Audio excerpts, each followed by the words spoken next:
Let's get a little ambient noise here. That's good. Welcome to Device Squad, everybody, the podcast for the mobile enterprise from Propelics. I am here with my good friend, Lisa Handalian. Hi. We're in the car, and we're driving to the Uber office where she works. Yes, I take all my interviews in the car because I work for Uber. That's right. Yes. They're required to do that. Yeah. Now, one of the benefits of working in technology is that you wind up with a lot of smart friends. They're going to say smartphones. And smartphones. But none of my friends are as all-around smart or as funny as my guest today, Lisa Renery Handalian. And none of them have done half of what she has. Like, don't you speak like 6 languages or something? 16. 16 languages? No. Oh, you don't speak 16 I don't. languages? I'm not sure. Do I? Anyway, I'm not going to recite them. Anyway, let's move on. Yes, okay. Welcome to Device Squad, fighting crimes against enterprise mobility worldwide. Bad UI, frustrating user experiences, poorly conceived mobile strategies, we defeat them all. This podcast series will cover all aspects of enterprise mobility, including strategy, development, design, testing, and more. My name is Steve Brickman. I'm a mobile strategist and UX architect with Propelics. First, a brief history of the company. Founded in 2011, Propelics is a mobile strategy consultancy helping enterprises worldwide devise true mobile strategies and develop world-class mobile applications across all industry verticals. Propelics clients include large companies like Amway, Bright Horizons, Bank of Montreal, Dubai Airports, Family Dollar, DLL, Cintas, Merck, and many more. Propelics' menu of services includes 8 different mobile kickstarts, covering everything from mobile strategy and road mapping to MCOE to UI UX design to mobile testing strategy, along with soup to nuts app design development and support. Additionally, Propelics offers 3 homegrown enterprise mobile products. Lisa is a senior design researcher with Uber with a background in linguistic anthropology and cross-cultural education. And I apologize for my cold here, people. Lisa's foreground is propelled by a boundless curiosity about real human needs and opportunities. I like that. Did you write that? Yeah, I wrote that.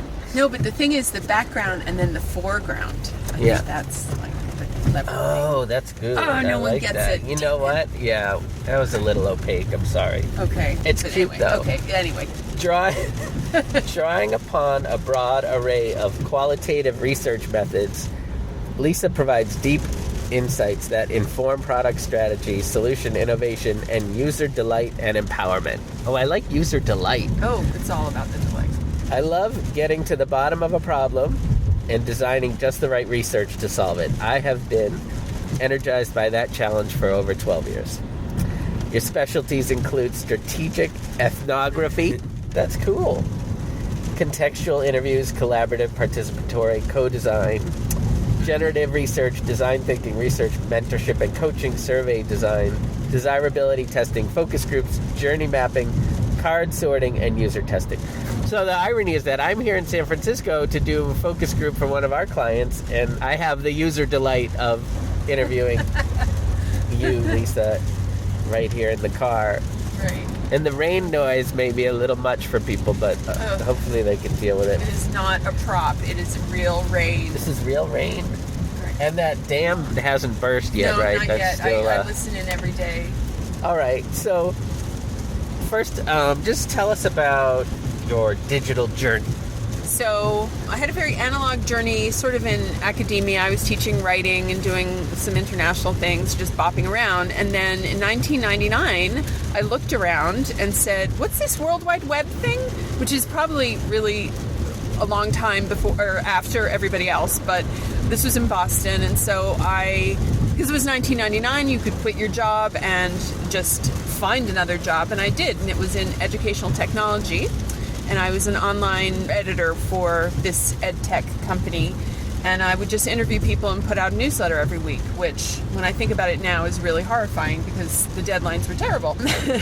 That was 3.5 years of doing various things, and it was all, of course, online because it was online education. And they did some user testing, and they needed somebody in-house to do the pilot test.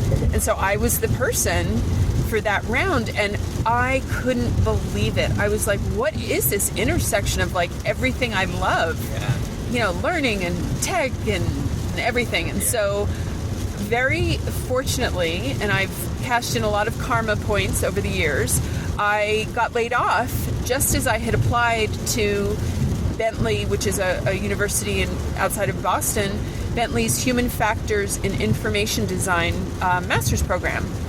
And so that was just sort of like, I was just going to take one class every so often, and here I was able to go full-time. I got an assistantship, so the timing could not have been better for the layoff. I call it the propitious layoff. And so I studied and whatever, and then when I was finished, went into, of all things, financial services, which really, if anybody, like, I haven't balanced my checkbook. I don't even know what that is, like, in at least a decade, probably, like, more than that, because I was like an early adopter of online banking. And so I started out just doing online competitive analyses for this agency that specialized in that. It wasn't such a great fit, but I needed to stay because I was having a complete career change. So I was like, I have to have 2 years. So I stayed there 2 years, and then I left as soon as I could, and I moved to Fidelity, where I was at first an information architect, which on the West Coast is known as an interaction designer, which they don't have IAs here, they have IDs, which is kind of interesting. Strange, but I used to do all my own field research, and I enjoyed that a lot more than the design. So when I went to a job also in banking, Bank of America, and I started out as an IA and then moved into the research team, where I was officially a usability engineer. You're cutting a lot of this, right? You're going to cut some. Okay, anyway. And so anyway. I'm keeping that. Okay.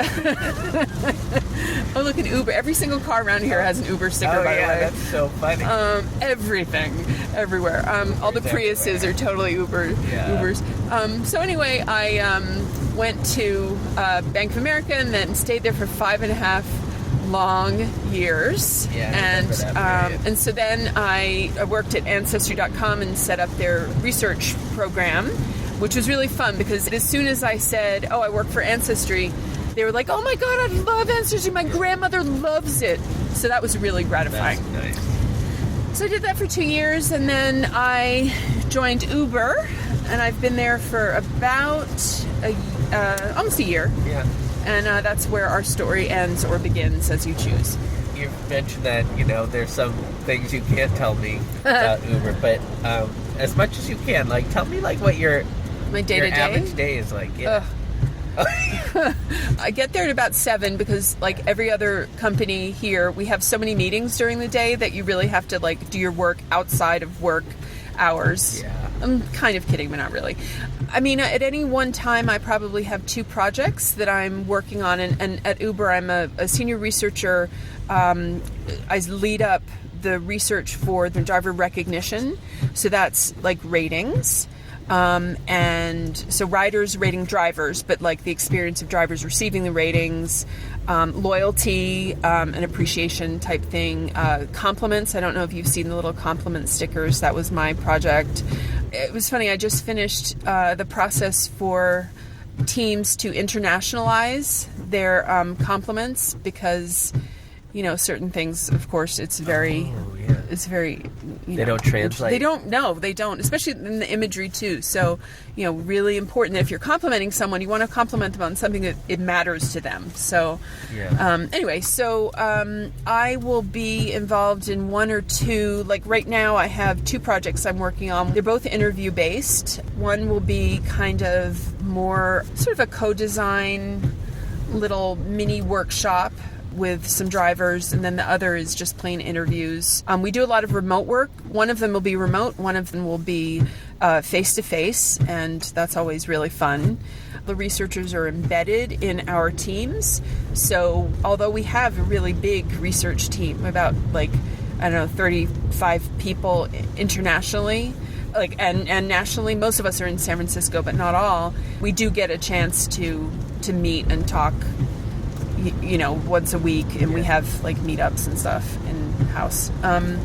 So let's just back up a bit. Like a lot of the people listening are, some of them are listening for just general information about the field that you're in. So, you said, I love getting to the bottom of a problem and designing just the right research to solve it.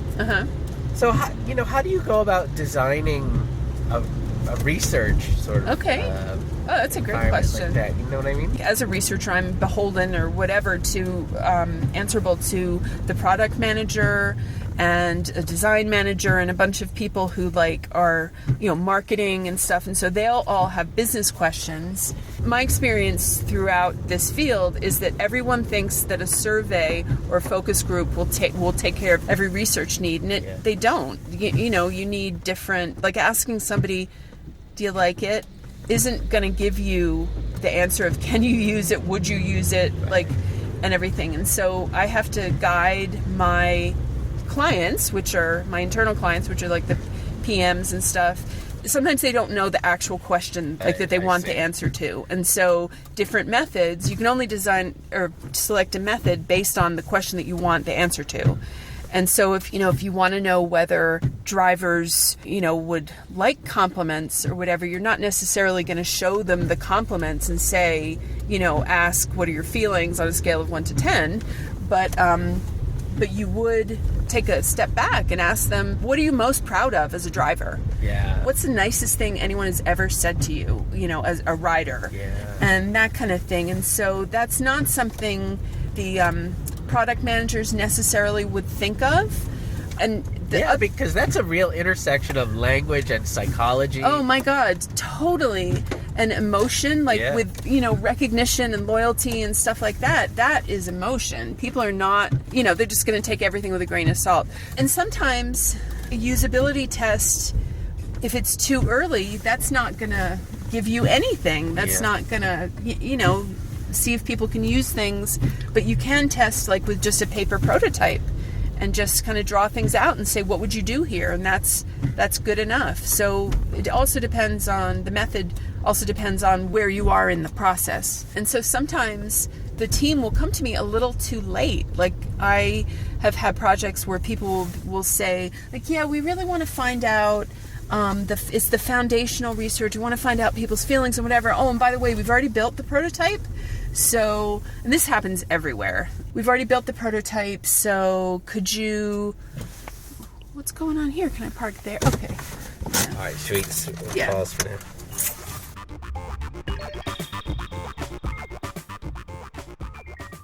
All right, so we're back. So now we are in a tiny little conference room at the Uber office, which is just stunning and crazy. I feel like I'm in the future. So do you want to talk about your... I know kind of where I was. So I'm at any one time immersed in 2 different projects that are usually at a different stage. Sometimes the internal clients, so the product managers or whatever, they think they want a survey or they think they want a focus group when really the answers that they get won't be available from that. And so that's the researcher's job to kind of guide them to pull out the actual questions and then have a method to match that. So that's what I mean by being obsessed with the right method. Can you talk a little bit about the difference between focus groups and the other types? Sure, just real basic, rudimentary kind of stuff. So focus groups are typically kind of like the taste test scenario that a lot of people, I guess, have seen on TV. Mad Men was all about that, where people would say it's a lot about opinion and about what they would do or would like. And so that's the domain, along with very big surveys, is the domain of market research, which really looks at opportunities and potential, whereas design research or user research looks at what people actually do. So focus groups and large surveys are marketing research, whereas design research, you're more involved in how people have done something in the past, or you're observing what they currently do, their current work practices, in order to see how you could make it better. It's the thing that I really love to look at are workarounds. Like, so watching people and like either they have a Post-it or they have a little script that they made themselves or just some totally makeshift thing that shows you that there's a gap in the experience, We did some work for an auto loan refinance company, and their software was so bad, they would pull like calculators in from other websites. Exactly. And they were pulling like data in from other websites, and they would cut and paste it. Yeah, oh my gosh. It wasn't even their stuff. It was just like, well, this guy has this functionality, so we use that. And I hadn't thought about applying that as a general rule to actually look for those. Yeah, and that's why a lot of times, like, the market research tends to be in, like, kind of a pristine environment. People are brought together in a very unnatural situation. Not that it's not anything wrong with it, but it just isn't home. And so what design research tends to do is we go and just sort of observe. Some people call them fly on the wall observations, where you literally are just taking notes and you might interrupt and say, I'm sorry, what did you just do there? But typically you don't want to interrupt people's flow. You just want to watch it. Yeah, we do that. We call it day in the life. Yeah, exactly. Yeah. Exactly. We drove around with the Cintas guys and their trucks. And yeah, isn't that amazing? I love that kind of stuff. I love that too. There's always such a huge disconnect between what management thinks they do and what they actually do and how they get their work done. And that's why you really need the research, because, ideas, from above are not always the ones that make the biggest difference in people's lives. Exactly. And then people don't use your product. They're usually not even correct. There are a lot of assumptions. Yeah. A lot of what I have done in my career is putting assumptions up front and then testing the assumptions right off the bat. And so there are assumptions that people like certain things when they might, but they might not like them or need them as urgently as something else. You've just lost out on a huge business opportunity. Yeah. You must see that all the time. We do. So how much of what you do is like mobile versus desktop? 100% is mobile. We do have an Uber.com corporate website, of course. Which is just like marketing. Press releases and publicly available information about the company and CEO and everything. I'm pretty sure that you can order an Uber online or do Uber Eats, like an order something. I've done the Uber Eats online because I lost my phone at one point and I had to get an Uber, so I did it online. But everything is mobile. In fact, in my whole life now, I rarely open my computer. I do everything on my phone. I would have thought that the iPad would be more of a replacement, but really it's just the phone. And you're integrating Amazon Echo now. I saw that you can order an Uber through that. Yes. That's a different team from my team, but isn't that... Well, the thing for me, it feels very risky because I know Sadie. If I even mention that that's a thing... Oh, my God. Or if she hears one of us doing it, she'll start just ordering Ubers all the time. She knows what an Uber is, do you think? Does she... I think if she heard us do it and then saw that a car showed up, she would be so excited about that she would definitely... That is awesome. We would just have to give all our money to Uber at that point. And the other thing that I noticed, this is kind of getting ahead of ourselves, but we're sort of going that direction. Like, I've noticed like more integration, at least on the iPhone, where if you tap on an address and it'll, you get the panel that'll come up and it'll say like, if you want an Uber. That's the partnership team, like business development and stuff. It's a different team. We're I wouldn't say siloed in a bad way, but it's more, segmented, and there are researchers who are responsible on those design and product teams. It's just so neat that this time that we're living in is so cool. Like, especially where UX, where 10 years ago was hardly even a recognized field, and now it's this massive. Yeah. Even regular people know what it is. Yeah. They don't know what user experience, like they don't know what the U and the X are, but they know that UX is design. And people talk about what was a bad user experience. I'm like, really? Yeah. Oh, okay. And when you and I started, God. They weren't even, they weren't calling it anything. No, design. Yeah. Oh my God. And now it's to the point where the UX is so good and so in everybody's minds that you can just literally just call an Uber in the air, and then an Uber's going to come and get you. So my dad was ill, as you know, a couple of years ago and passed away, but before then, I wish I'd had an ability. It's a lot easier now, and it's certainly, you're able to do it, but I would have been so helped by calling an Uber to pick him up with my stepmother and take them to a doctor appointment or whatever. It's like there's a pilot. I don't know if it's a pilot or if it's just at this point an implementation, but With healthcare, it's with either a rehab center for the elderly or a nursing home or something, but it has really revolutionized the patients or whatever's lives, but also the families. We do have a service called Uber Assist. One of the requirements is that you have to have a van with a ramp. Is there anything, I know when you request an Uber, maybe something where you can just specify an additional, like, I'm going to need more help because I have a broken leg or whatever. Well, there are notes that, like, you can put, text to the driver, but not, I don't think, wrapped up in the request. Yeah. I mean, you can definitely choose which type of service, like that Uber Assist, but I don't believe it's sort of geared toward mobile, but people who need a little extra help. I will say, though, that our drivers are so amazing, and I know this because we see comments and compliments, like written notes and stuff, that thank them. He went above and beyond. He or she, like, took my groceries up. Like, some of the things are very emotional and very personal. Yeah. And people, it's like the best of human nature. Do you remember, like, any really amazing Didn't save have my to life? do it. Anybody say like maybe figuratively. You want to do that? You want to set that up like a PR? Yeah, thing? that would be good. That like would we'll be just good. like say that it happened. Yeah, and then, Uber life. Yeah, Uber saved my life. Yeah, Get hashtag. Good PR. You could probably use a little good PR Right by now. We have a lot of blind drivers. I mean, you can imagine how great this is mobility-wise. Blind? Do you mean deaf drivers? Blind drivers? Riders. Yeah. Okay. Riders. Oh my God, that's hilarious. We have deaf drivers too, but blind riders. Blind riders. Oh my God. Yeah. See, driver, rider, they're so similar. That's unfortunate. It's like very unfortunate. Yeah. We should change that. Yeah. Yes, we have blind drivers. Yeah. That's how good they are. Yes, that's that. Well, that's the autonomous car. I mean, who knows? Oh, yeah. I mean, That's that would be happening. huge. Yeah. Holy cow. But there was a story recently, and it was just around here because we have a lighthouse for the blind like a block away, and a deaf driver got a blind passenger. Wow. And that was like... So the blind driver didn't realize, like, if you have a deaf or rider, if you have a deaf driver... Oh, you don't call them passengers. You call them we call them riders. Yeah. So that's I'll say passenger if you want, but just to avoid confusion.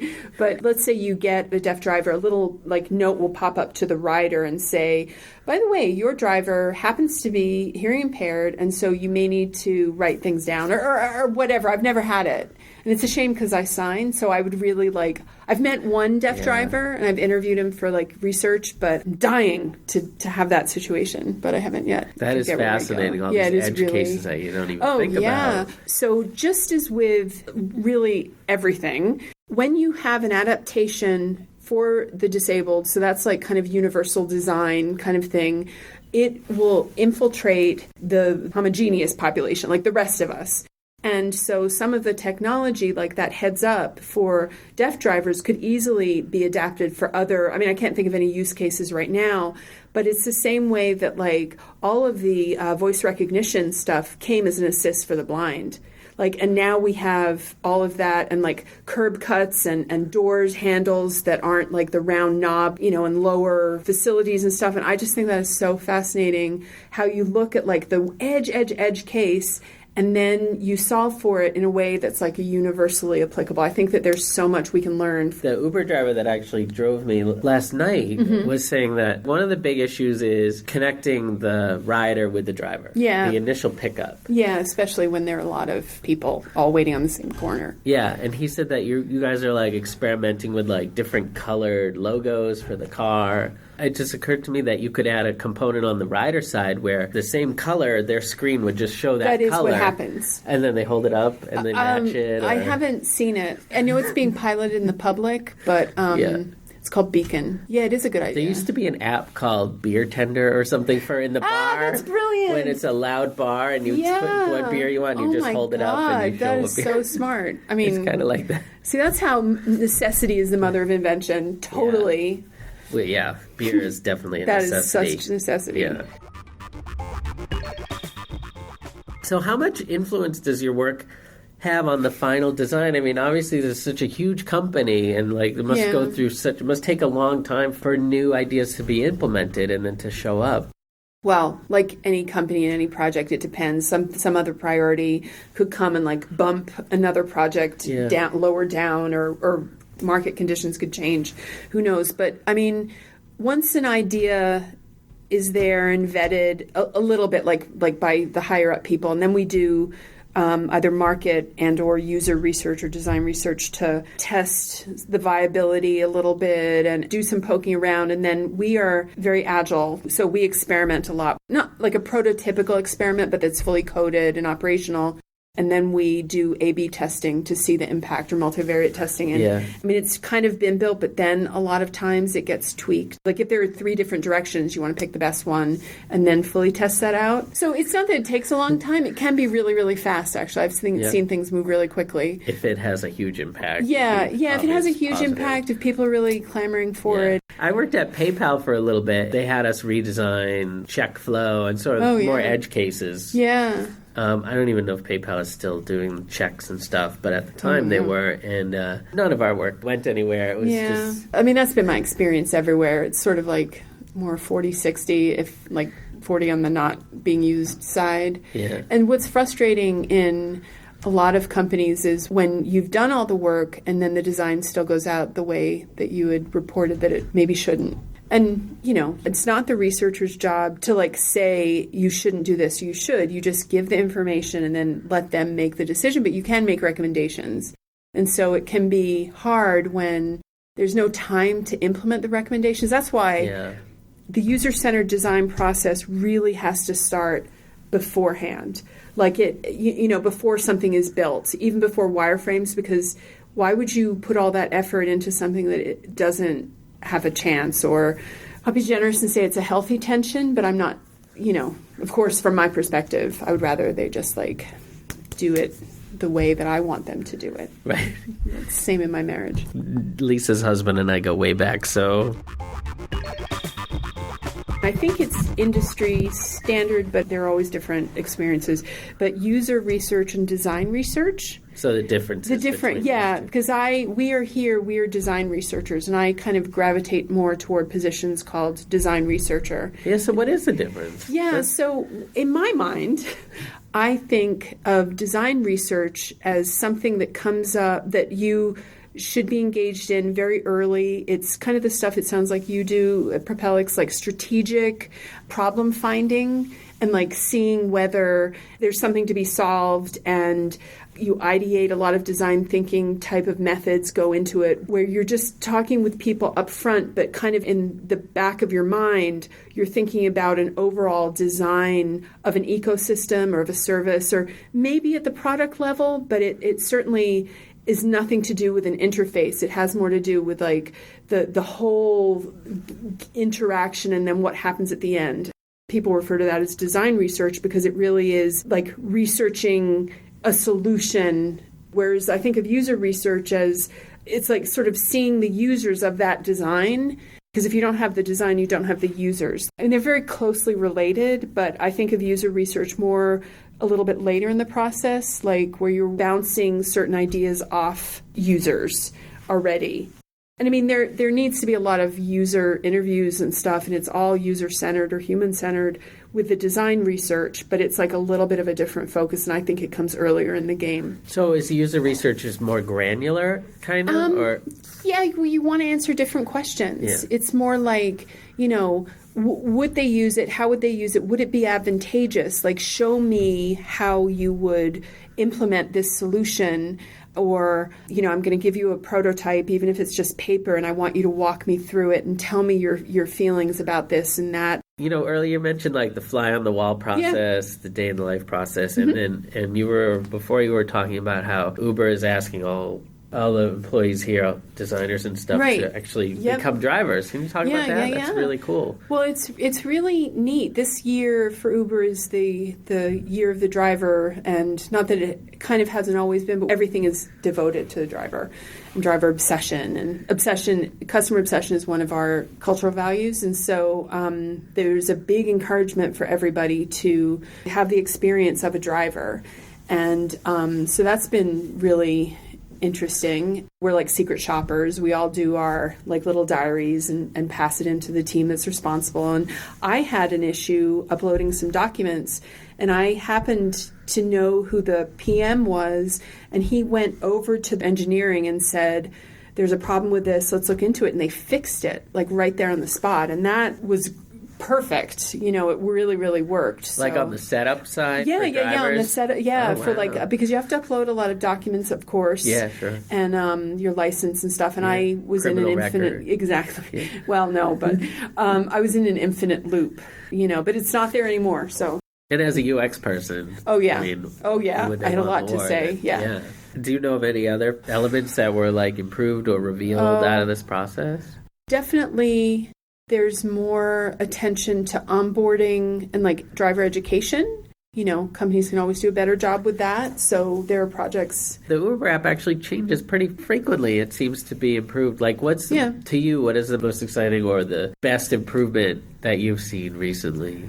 Well, you're talking from the rider side, of course. Yeah, right. So I am on the recognition team, which is part of driver engagement, which is part of the driver org. And so ratings and driver-rider interactions and the compliments that went out and that sort of thing is my team's domain. And so That's amazing. Why? Because what I do with Propelics is we go in and we'll like look at their processes, we'll sort of update them, redesign them, wireframe them, and prototype it all in 2 weeks. Wow. So we have to do the whole thing. That's amazing. Wow. So to hear like it's so granular here where you're in charge of you have a no very idea. small element of the process. Yeah. Is that ever a problem where things become disparate, like based on your style, somebody else's style, and they don't mesh up? Well, they're very closely followed standards for that, you know, for the, not the skin, but like the interaction patterns and stuff. Yeah. Every big company I've worked at has that like has, you know, a single product or a product. There are always style sheets and stuff. So that doesn't happen. But it is sometimes, I mean, different parts of an app are written by different people or at different times, you know, and so people can come and go. Or every so often there are reviews in places I've worked at where you just sort of take stock that everything has the same voice. Yeah. A lot of times. It really is like almost like an editorial voice where you want the tone of all the content to be the same. Oh, totally. And UX can be so different depending on who's designing it. I worked on a project. It was really interesting, actually, at Bank of America, where we were going to develop a new visual and editorial style. And so we had two that we showed people, and 3 pages of two different, completely different designs. And so we showed them to people. We had them set up with galvanic skin response and eye tracking. And so we could see what they were looking at, when they were kind of excited, and then what they were saying at the time. And so it was all like really well, you know, correlated or whatever. And then we sort of made the recommendation. I think it's been implemented, actually. I don't know. But that's like really interesting to see the difference in like, hey, how you doing today? We're going to help you save money, like first person or saying we and you, and whereas Bank of America can help our customers get their financial solutions, you know, third person and very more corporate. And so that kind of thing is with emphasis on what the bank is doing versus what the very user much, is very benefiting. Much. Yeah, and so that is a decision. You know, there are design pillars and brand attributes and stuff that you want to stick to. And I think every decent company, I don't know, has that at least. And I kind of feel like helping derive the design principles is part of the researcher's job. I don't think it's just marketing or the product team. I think that, you know, when you're interviewing people and they talk about the things that are important to them, if that is not rolled into the product, it's really either a lost opportunity or you're going to miss the mark. The eye tracking and the galvanic skin response, do you do that a lot? No, that was a one-time deal. It was very expensive. I think we were like a pilot for this particular company.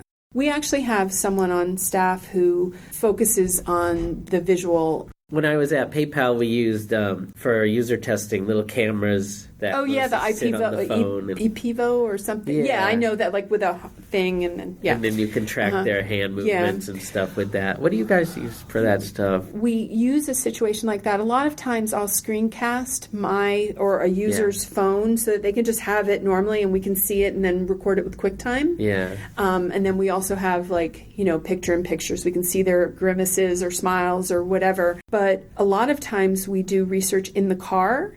So we have a camera watching their face. We have their interface plugged into our computer so we can see that, and then sometimes we have a cam up on top of the car, like a GoPro, and then we're looking at what they're seeing. It all depends on what you're, like if you're looking at how people make turns or I don't know, whatever, then that's the sort of thing you'd need. It's very elaborate. It's amazing. Yeah, it's pretty cool. But other than that, a lot of it is like face-to-face or remote face-to-face, like real-time research. Like I know some companies really use a lot of like usertesting.com or user Zoom to do intercepts that are very, I guess, cost effective and stuff, but you can't go on the fly and think about like and ask follow-up questions like you're doing. Right.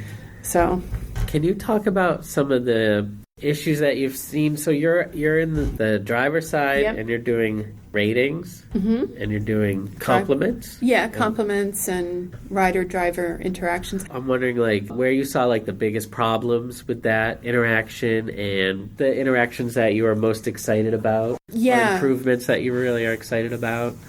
It's interesting because with drivers and riders, you have two different apps, unless you're a rider who is also a driver, but that use case aside. A lot of times, especially in the early days, riders didn't really understand what drivers were going through, and a lot of it is dependent on the map, a navigation system, and things that are beyond, like traffic or an accident, or the rider cut it too close to get to the airport, and now they're asking the driver to speed. I mean, I've heard stories, and I'm sure a lot of people. And so because it's so ubiquitous now, I mean, Uber is a verb, regardless of what service you use. Yeah. Because of that, it's become something that people can take a little bit of advantage of, or start to treat drivers like a commodity more than like real people sharing their vehicle. And we've all kind of heard stories about riders behaving badly. And so, violent and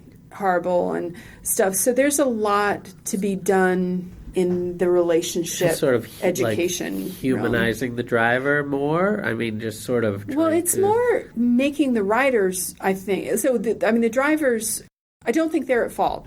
Right. Like some drivers think that they're your personal chauffeur, or that they are like trained taxi drivers that know everywhere in the city and whatever. And it's so they're not kind of proud of. Is that what you're saying? They're like proud of what they're doing. Yeah. Or maybe they're like Uber to a lot of immigrant families and to other people. It's the American dream. Yeah.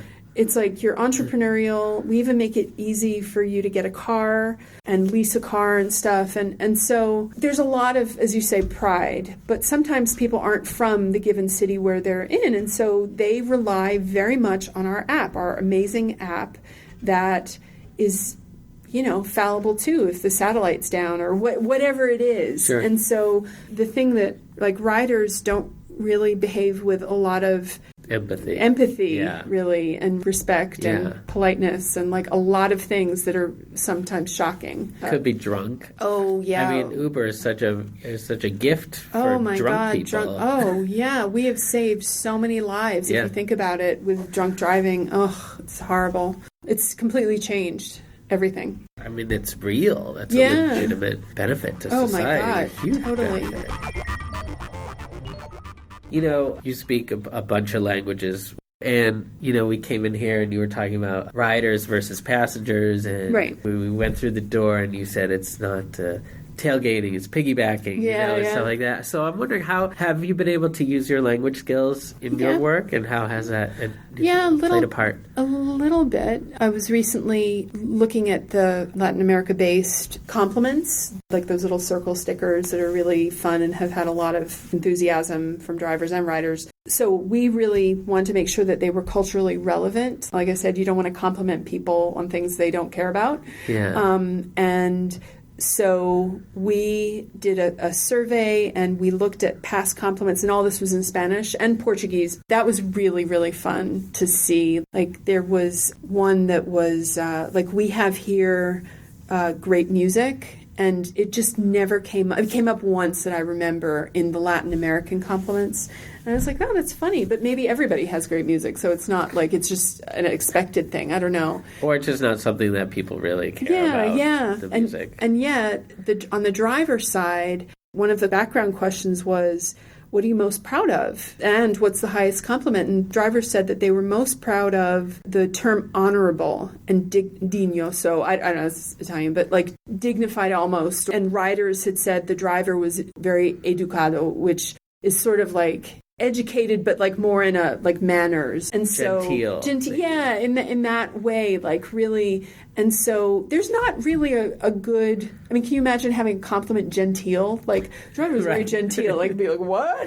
And so we tried to really put that into their sort of parlance. And that, you know, there were a lot of people. And also tranquilo, like, and we don't think about a tranquil ride, but it was like a lot of people said, you know, tranquil, the Spanish equivalent. And so things like that I loved so much. And we do a lot of international research. I mainly work on a team that's stateside, so I haven't done a lot of international traveling, but a lot of my friends, we have research sprints that take place at the same time on different continents sometimes. So that's kind of cool. That's amazing. Well, I had not even thought about that, but what a great way to understand the average rider's priorities and, and what they really like and what they don't care about so much.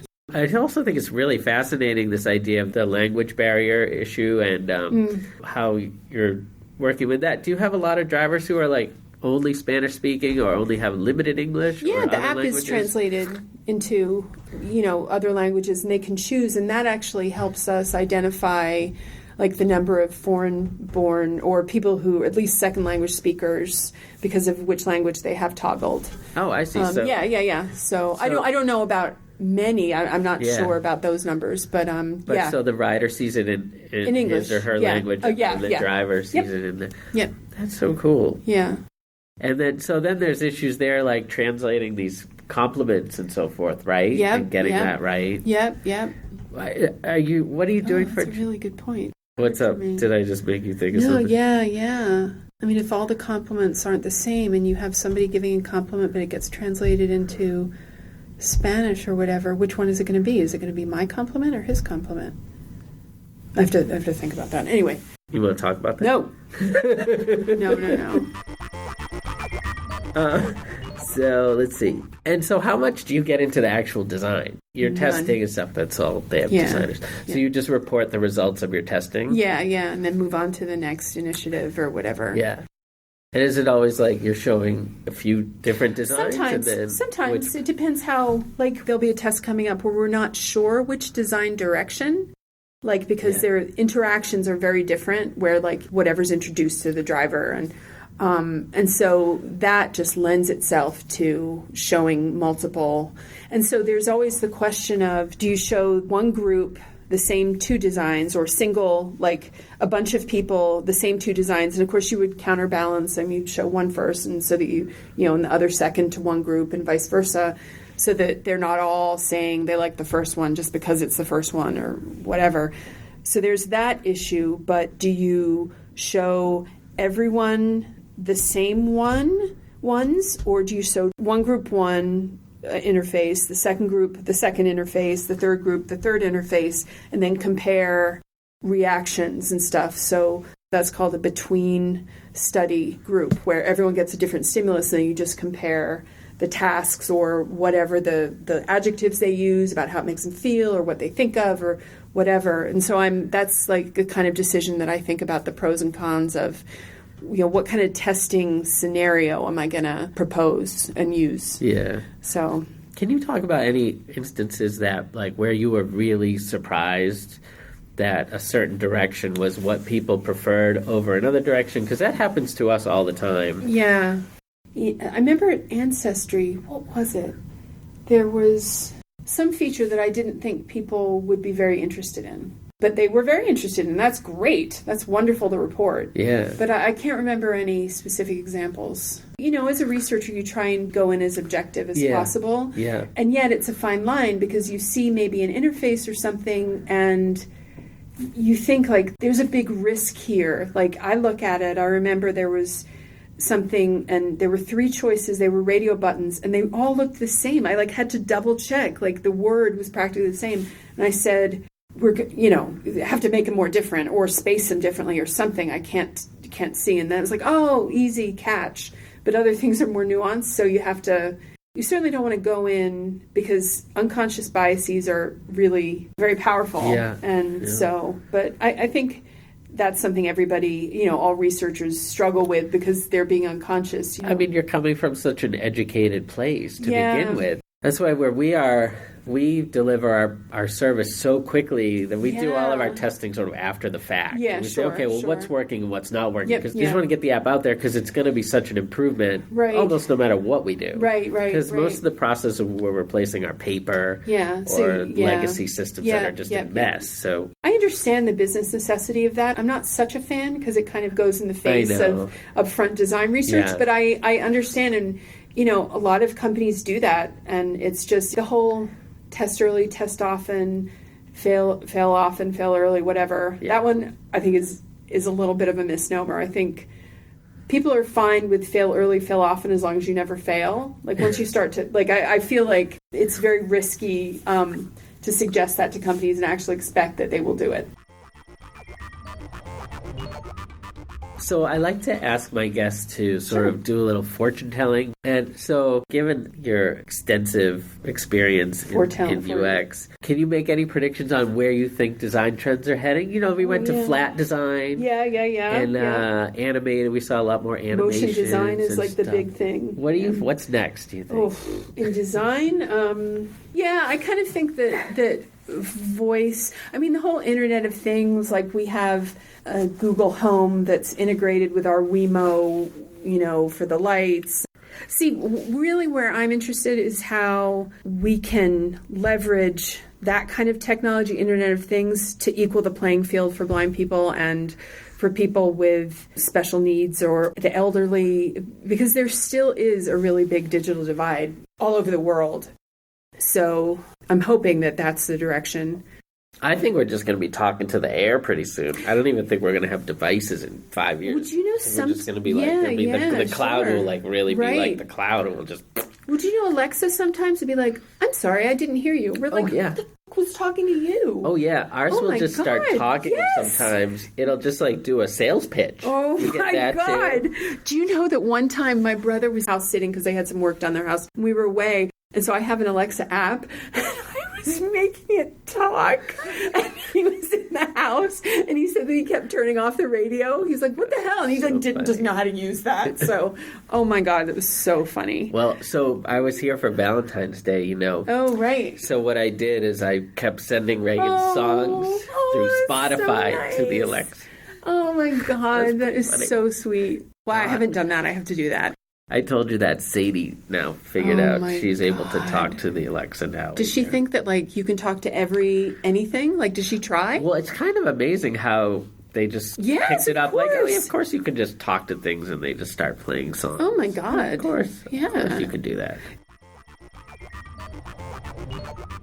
What's amazing to me is that you went from Uber, obviously an on-demand service where if you need a car, it's such a unique interaction. Where it's like you need a car now. And you came here from Ancestry, which is kind of I need to know everything from my past. Right. And I don't really care how long it takes. Yeah, it could take a week or whatever. Exactly. I don't know. I don't know how long that's going to take. With Ancestry also, there's the DNA, which looks back, but it also looks forward with health products and stuff like that. But that's not immediate knowledge. But it is really interesting. I remember when I was in my first high-tech jobs with online education, we always used to talk about just-in-time learning. You don't want to ever stretch things out or just, have a gratuitous, clippy, oh, do you want to know about this? And you're like, why would I want to know about that now kind of thing? Yeah. And I know it shows our age. Educational, instructional design, is really informative for the design process. I remember a lot from those days just talking about make sure it's relevant and make sure it's needed, because if not, who's going to look at that? We have a whole cadre of devices like Android and its whole panoply of different devices and makers and all of these things and OSs and blah, blah, blah. Even with Apple, we test things on the 4. I have a colleague with a 4 and I looked at it, I was like, what is that clunky, tiny thing? Yeah.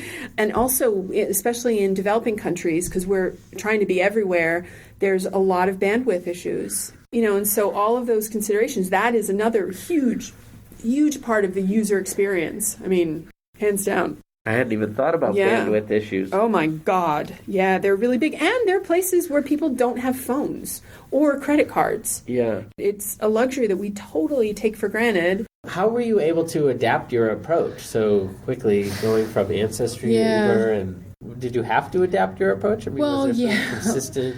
I mean, the pace really here is so fast. It's, kind of mind-blowing. And the complexity, for Ancestry, there's the family tree, core business, and then within that there are record matches and the storytelling part. But that's 5 things maybe. And they were very intense and brilliant teams were engineering them and designing them and whatever, but it was 5.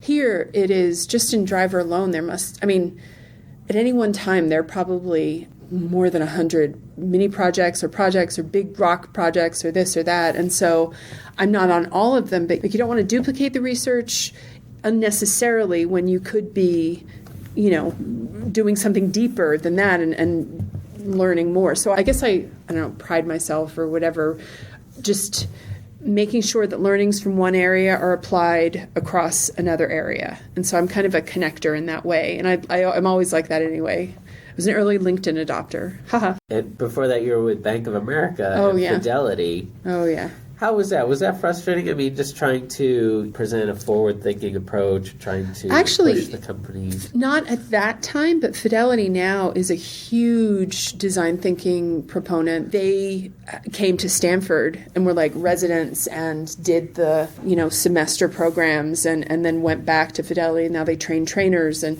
they're just really, really doing an amazing job. And even before that, and this is in the Boston office, they had a huge usability team, the usability engineers, and some upfront research, but I wasn't on that team, but I just really admired them.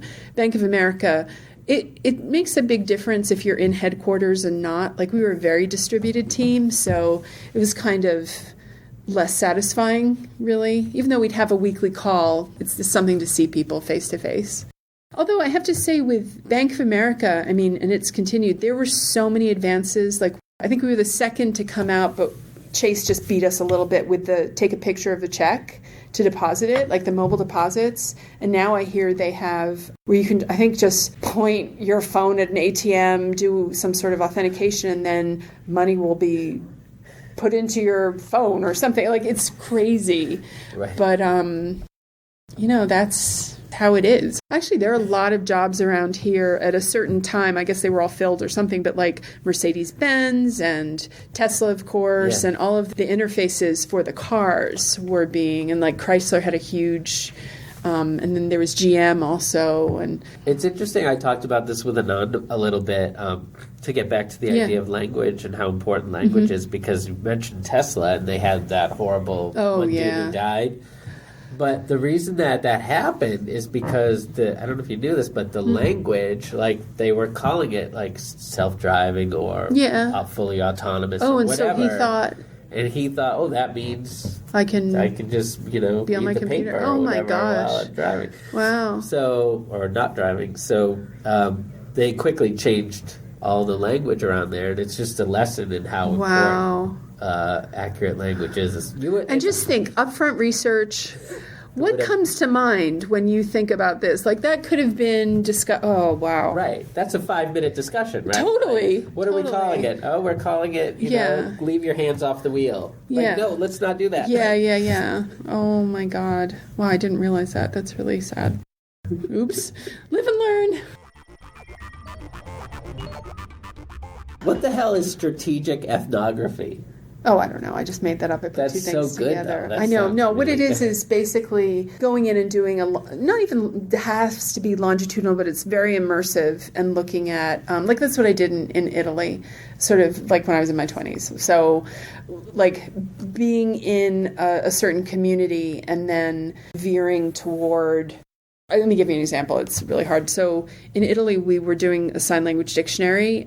It was the nation's first. And so that involved a lot of looking at different areas in the country. So it was representative of the North and the South. And so, like all sign language dictionaries in the States and everywhere else had, at that point, typically been organized in alphabetical order, which is very hearing person-centric, or word-centric, not sign-centric. And so that kind of deep knowledge of the deaf community made them realize that to help them with Italian and to enable deaf people to read was to organize it by hand shape.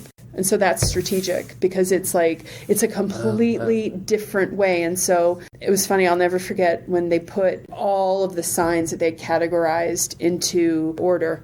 It was an apple, but it was one of the really little ones. This was in 90, I guess. And they went, okay, now put it into order. Bing! And they touched a button, it went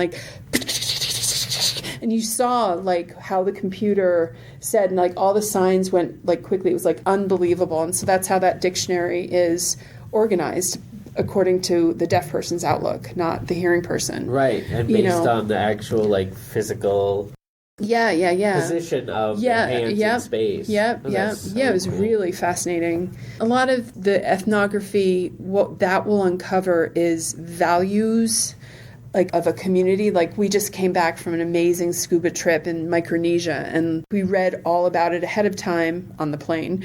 The patrilineal but matriarchal societies. So the women play a really important role in the decision making, but the men sort of are almost nominal. And so that sort of social organization, if you were designing for them, typically we gear things towards the men. But if the women are the decision makers, then strategically you're going to be how can we divide the labor, but not in the traditional way. And so it's that kind of thing where you really get the lay of the land and then you develop. Because if you don't have that, you could completely be barking up the wrong tree. Have any of those sort of cultural differences like that affected anything at Uber in to something? Well, I'm not so sure about specifically how it's affected, but we do look at cultural dimensions like collectivist communities versus individualistic. And for example, in Southeast Asia, we see a lot of teams of drivers and motorbikers and stuff there. Whereas here in America, we're very individualistic. There aren't a lot of fleets. It's very much independent driver. And you might have friends, you might have whatever doing it as well, but it's not in an organized way. But Indonesia is a very collectivist society. And so that kind of thing, you just want to make sure that in the design of your product, you leave enough room for the spectrum. Do you have Uber motorcycle? Is that a thing? Yeah, Uber Moto. And you get on the back of somebody's motorcycle? I guess. It might be a part of a courier too. I'm not sure of that, but yeah, we have Uber Moto. I saw this in Austin too with a competitor, but they have a router in their car. I don't know what the router connects to. I mean, it must connect to something that could also die, but it's a really strong signal so that all over the city, because, you think about motorbikes going under things, I don't know, bridges and blah, blah, blah, and everything. So we have deliveries, courier services. We have Uber Eats, which is awesome. Yeah.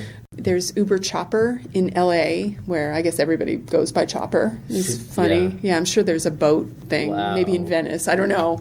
But it's very interesting. It's kind of like in college when I was doing my Europe kind of backpack tour, the Italian McDonald's had pasta and the German McDonald's had beer and stuff like that. And it's just, it has to be relevant. You can't impose, because we do that so often. We impose American everything, norms and stuff. I mean, we have the most brilliant people I've ever met. It's incredible. It's really humbling.